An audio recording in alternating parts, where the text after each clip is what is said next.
And this afternoon, political analysts are weighing in on the challenges both President Biden and former President Trump face as they move closer to the general election. Emory political science professor Andra Gillespie says for some voters, a 2020 rematch is not an ideal scenario. Because lots of people didn't want this rematch to happen, that there's the potential for people to stay home, to dissent by not showing up on both sides. And then on the Democratic side, there are people who probably are still concerned about his age, but in particular, you have folks on the progressive left who may be upset about things that didn't happen in this administration, or they could be upset about the position that President Biden has taken on Gaza.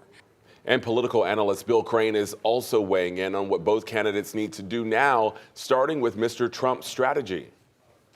He needs to reach out to supporters of Nikki Haley, never Trumpers, libertarians, and Republican-leaning independents who would traditionally vote for a Republican for president, which would include people like the Bush family. Joe Biden has an equally significant challenge, even given his performance in his State of the Union address, to convince a majority of Democratic voters that he has all that it takes.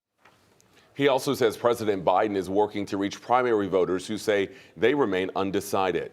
As far as what voters will see when they head to the polls tomorrow, most will only see the presidential primary, but for some, you might see a local race or referendum, for example, an education funding vote out in Rockdale County. The primary election for Congress and the state legislature isn't until May 21st.